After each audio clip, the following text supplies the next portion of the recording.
Hello everyone, welcome to O level GS Adda. ये है day 4 of 10 days 10 topic series for module code M4R5 internet of things and its applications. ठीक है, तो आज इस class में हम पढ़ेंगे नेक्स्ट टॉपिक ऑफ आईओटी और आज बात करेंगे हम माइक्रो कंट्रोलर के बारे में। और माइक्रो कंट्रोलर आपका होता है ब्रेन ऑफ आईओटी डिवाइसेस। तो बढ़ते हैं आज की क्लास में। बात करते हैं the control system the brain in an IoT device. जितने भी आईओटी डिवाइस होते हैं उसके अंदर जो ब्रेन होता है आज हम उसके बारे में पढ़ेंगे।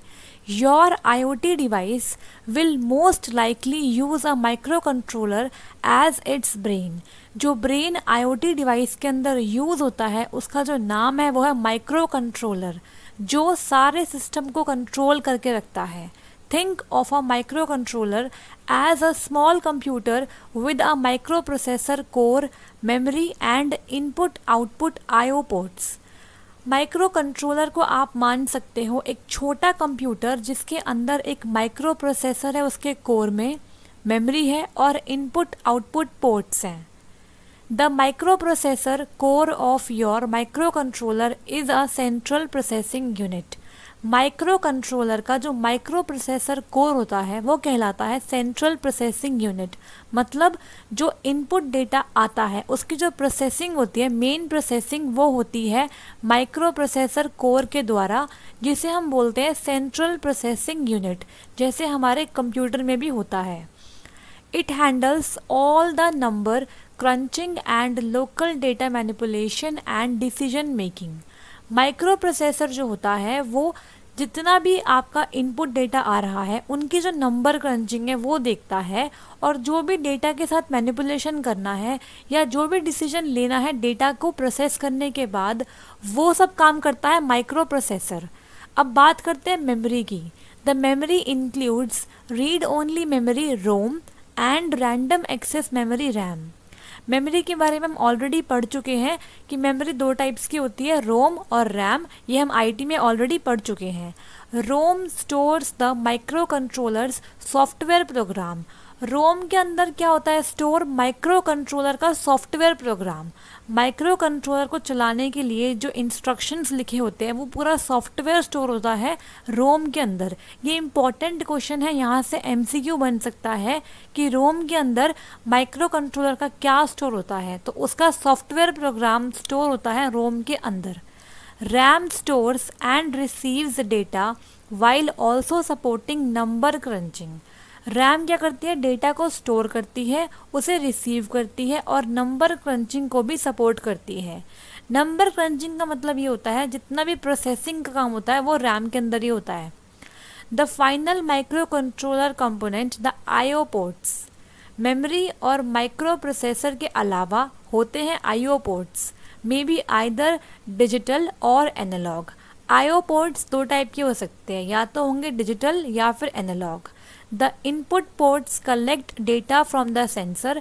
इनपुट पोर्ट्स का काम क्या होता है? डेटा को कलेक्ट करना सेंसर से। While the output support any actuation और local control in the IoT device. Actual में एक्चुएशन क्या होता है ये हम आगे पढ़ने वाले हैं, बट अभी समझते हैं कि आउटपुट पोर्ट क्या करता है। आउटपुट पोर्ट एक्चुएशन के लिए इम्पॉर्टेंट होता है, जहाँ से हमें आउटपुट मिलता है आईओटी डिवाइस का। Usually, microcontroller control various devices or subsystems within embedded application. Embedded applications के अंदर माइक्रो कंट्रोलर कंट्रोल करते हैं बहुत से डिवाइस और बहुत से छोटे छोटे systems. By integrating the microprocessor, memory and input-output, microcontrollers reduce cost and make development easier. Micro processor, memory और इनपुट आउटपुट पोर्ट्स को मिलाने के बाद बनता है माइक्रो कंट्रोलर, और इसके बनने से क्या होता है? इसका कॉस्ट भी कम हो जाता है और इसका डेवलपमेंट भी आसानी से हो पाता है। This makes it more affordable and less complicated to control many IoT devices. इन सब के इंटीग्रेशन से क्या होता है? ये बहुत ही अफोर्डेबल बन जाता है और ये बहुत ही कम कॉम्प्लिकेटेड होता है किसी भी आईओटी डिवाइस को कंट्रोल करने के लिए। नीचे यहाँ पे एक फिगर है, इस फिगर में आपको एक सिंपल माइक्रो कंट्रोलर का डायग्राम दिख रहा है। तो यहाँ पे है मेमोरी, बीच में है माइक्रो प्रोसेसर और यहाँ पे है हमारे इनपुट आउटपुट पोर्ट्स। तो इस तरीके से माइक्रो कंट्रोलर काम करता है आईओटी डिवाइस के अंदर। अब हम माइक्रो कंट्रोलर को डिटेल में समझेंगे क्योंकि यहाँ से एक डिटेल्ड क्वेश्चन बन सकता है। To determine which microcontroller to use for an IoT application, you first need to understand a few basic specification. कौन सा टाइप का माइक्रो कंट्रोलर इस्तेमाल होगा किस IoT एप्लीकेशन के लिए, ये जानने से पहले हमें कुछ बेसिक टर्म्स को जानना पड़ेगा। तो स्टार्ट करते हैं micro processor type brain.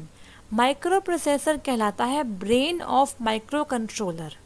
How fast your brain needs to think, clock speed and how much information it can handle, data IO bus size determines the microprocessor type.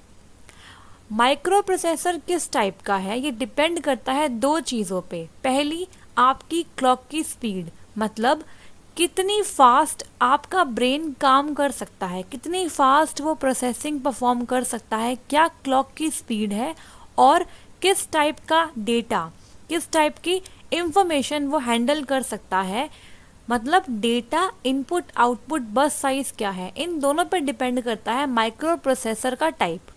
Depending on your application you may have a very simple micro processor और a much faster, bigger and power hungry one.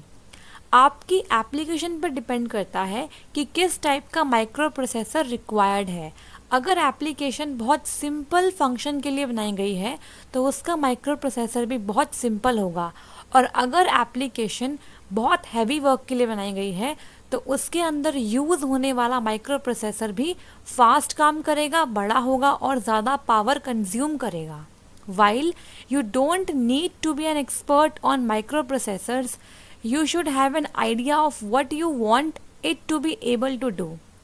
Micro processors के बारे में हमें ज़्यादा पढ़ने की requirement नहीं है, हमें सिर्फ ये जानना है कि माइक्रो प्रोसेसर्स करते क्या हैं और क्या बेसिक आइडिया है इनको पढ़ने के पीछे। Next is amount of memory. ROM stores your application program in the micro controller. ROM के अंदर स्टोर होता है एप्लीकेशन प्रोग्राम या फिर सॉफ्टवेयर जो कि माइक्रो कंट्रोलर का होता है। The size of the program is a function of the complexity. कितना साइज है आपके प्रोग्राम का उतना ही कॉम्प्लेक्सिटी इंक्रीज हो जाती है। RAM performs two functions. RAM दो फंक्शन परफॉर्म करती है। It reads and writes data for file storage and it holds data waiting for processing by the microprocessor. RAM क्या करती है, डेटा को रीड करती है और राइट करती है स्टोरेज के अंदर, और वो वेट करती है। क्या वेट करती है, जो डेटा है जो अभी प्रोसेसिंग स्टेट में है, जो अभी इंटरमीडिएट स्टेट में है, उनको होल्ड करके रखती है जब तक पूरी प्रोसेसिंग कंप्लीट नहीं हो जाती माइक्रो प्रोसेसर के through. An important distinction between ROM and RAM is volatility. अगर हम बात करें रोम और रैम के बीच में क्या डिफरेंस है, तो वो होती है वोलेटिलिटी। इसका मतलब क्या होता है, ROM is non volatile meaning that the data remains stored with और without power.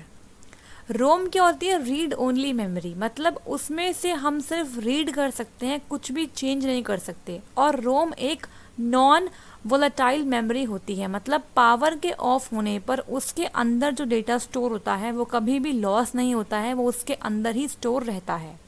RAM is volatile meaning it may lose data if it is without power. अगर हमारी पावर चली जाती है, पावर ऑफ हो जाती है, तो रैम के अंदर रखा हुआ डेटा अपने आप लॉस्ट हो जाता है, क्योंकि रैम क्या है, वोलेटाइल इन नेचर है। This is an important factor for IoT devices which may be prone to an interruption of the power supply. तो इसको हमें ध्यान में रखना पड़ता है क्योंकि IoT डिवाइस के अंदर इंटरप्शन आ सकता है पावर सप्लाई के कारण। तो हमें ध्यान रखना पड़ेगा कि कौन सी मेमोरी को हमें कितना बड़ा बनाना है। Next is operating voltage and current. The device needs adequate voltage to supports its sensors and power sources. IoT devices को प्रॉपर वोल्टेज चाहिए होता है ताकि वो सेंसर्स को और पावर रिसोर्सेज को ढंग से सपोर्ट कर सके। If a device is a part of a larger system, it may use a local output voltage. अगर वो डिवाइस जो हम यूज़ कर रहे हैं वो किसी बहुत बड़े ऑर्गेनाइजेशन या बहुत बड़े सिस्टम का पार्ट है, तो उसे लोकल आउटपुट वोल्टेज की भी रिक्वायरमेंट रहती है। एक इनर तो होता ही है, मतलब IoT डिवाइस के अंदर एक वोल्टेज हमें मिलती है, लेकिन अगर वो डिवाइस बहुत बड़े सिस्टम के लिए बनाया गया है तो उसे बाहर से भी लोकली आउटपुट वोल्टेज की रिक्वायरमेंट रहती है। Generally sensor and battery technologies operate with in a compatible voltage range. तो सेंसर्स के लिए हमें बैटरी की रिक्वायरमेंट रहती है, उसी से उसकी वोल्टेज मेंटेन हो जाती है। You will need higher output currents if you need control or activation such as operating a motor. एक बहुत भारी डिवाइस जैसे कि मोटर क्या होता है, एक हैवी डिवाइस होता है, उसको रन करने के लिए हमें हायर आउटपुट चाहिए होता है, एक हायर करंट चाहिए होता है। तो डिपेंडिंग अपॉन द डिवाइस हमें वोल्टेज और करंट को ऑपरेट करना रहता है। Number and type of input output IO ports. कितने नंबर में और किस टाइप के IO पोर्ट्स चाहिए हमें, ये देखते हैं। The IO ports are the connection to your device sensors and actuators. IO ports की हेल्प से हम कनेक्शन बनाते हैं डिवाइस सेंसर्स और एक्चुएटर्स के बीच में। देयर मे बी फ्यू और many depending on the application. किस टाइप की एप्लीकेशन हम यूज़ कर रहे हैं इस पर डिपेंड करता है कितने IO पोर्ट्स की रिक्वायरमेंट हमें रहेगी। हमें कुछ मतलब फ्यू की भी चाहिए होती है और कई बार बहुत सारे भी चाहिए होते हैं। The ports may act as input from sensor to device. जो पोर्ट्स हैं वो इनपुट की तरह एक्ट करते हैं जब डेटा सेंसर से डिवाइस की तरफ आता है, और वो आउटपुट की तरह जब एक्ट करते हैं जब डेटा डिवाइस से सेंसर की तरफ जाता है, जिन्हें हम एक्चुएटर भी कहते हैं। या फिर हमें बोथ टाइप के भी पोर्ट्स चाहिए रहते हैं। As mentioned above, IO ports may be digital और एनालॉग। ये हम पहले पढ़ चुके हैं कि IO पोर्ट्स एनालॉग भी हो सकते हैं और डिजिटल भी हो सकते हैं। Digital ports are for simple logic और येस नो टाइप इनपुट। जब हमें येस या नो टाइप का इनपुट लेना होता है उसके लिए हम इस्तेमाल करते हैं डिजिटल पोर्ट्स का। Example include closing a switch, tripping a wire, presenting, not presenting something. तो इन सारे एग्जाम्पल में क्या हो रहा है, सिंपल येस या नो टाइप का इनपुट आ रहा है, तो इसमें हम इस्तेमाल करते हैं डिजिटल पोर्ट्स का। When acting as an output, a digital port may turn something on और ऑफ। जब हम डिजिटल पोर्ट का इस्तेमाल आउटपुट की तरह करते हैं तो ये ऑन और ऑफ की तरह से काम आता है। Analogue ports are for continuous input output like a temperature और स्पीड। एनालॉग पोर्ट्स का इस्तेमाल हम जब करते हैं जब हमें इनपुट या आउटपुट कॉन्टिन्यूस चाहिए होता है, जैसे कि टेम्परेचर या फिर speed. Keep in mind, microcontrollers are digital devices, so signals moving in and out must also be in digital format. Microcontrollers क्या होते हैं, डिजिटल डिवाइस होते हैं, तो इनके अंदर जो सिग्नल आ रहे हैं या फिर सिग्नल जो जा रहे हैं वो कौन सा होगा, डिजिटल फॉर्मेट का होगा।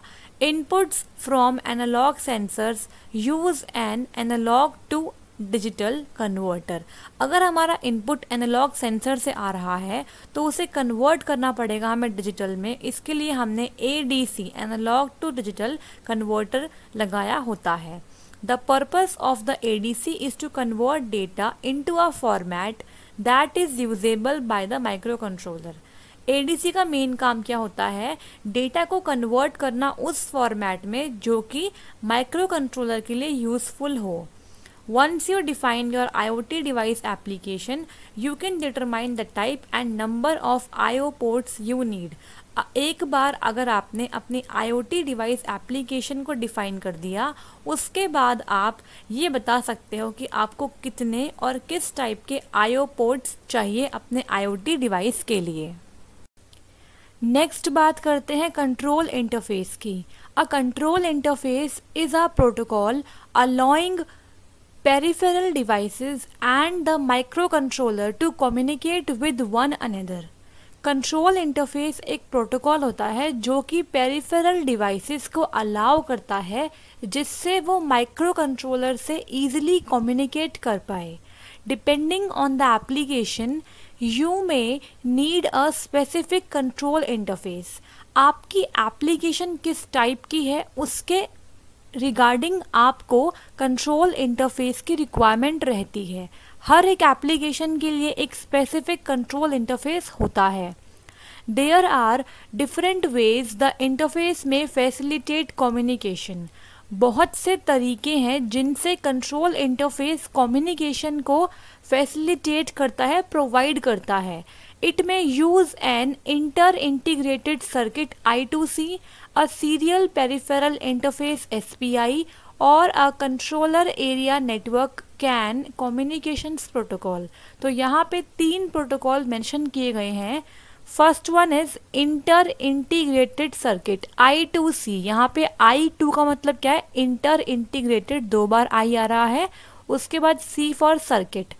अ सीरियल पेरिफेरल इंटरफेस मतलब SPI, और लास्ट में controller area network communication protocol. तो ये 3 प्रोटोकॉल्स हैं जिनका इस्तेमाल करके कंट्रोल इंटरफेस कम्युनिकेशन को प्रोवाइड करवा सकता है। While you do not need to know technical details about these, you do need to know which protocols your system requires.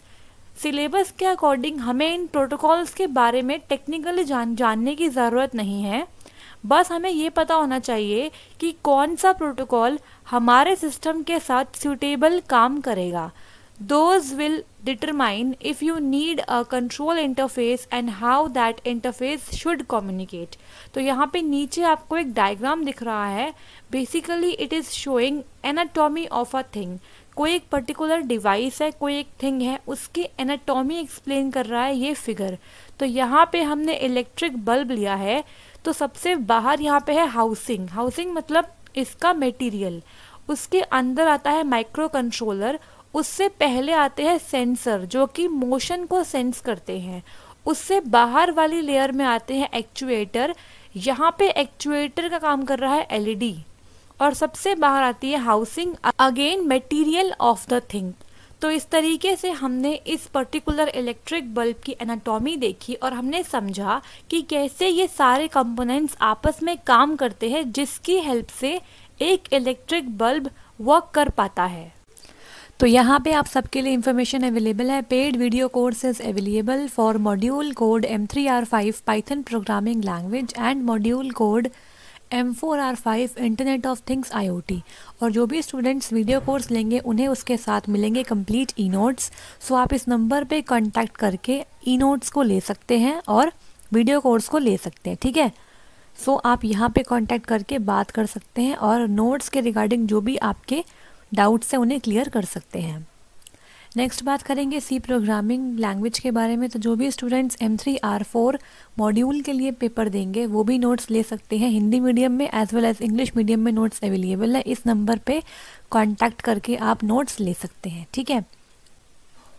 तो अगर आपको आज की क्लास अच्छी लगी तो लाइक कर दीजिए, शेयर कर दीजिए और सब्सक्राइब कर लीजिए O Level GS अड्डा यूट्यूब चैनल को। और आगे आने वाले सारे वीडियोस के लिए बेल आइकन को हिट कर लीजिए। टेलीग्राम पे हमसे जुड़ने के लिए आप इस दिए गए लिंक पर विजिट करिए और ये लिंक आपको डिस्क्रिप्शन बॉक्स में भी मिल जाएगा, ठीक है।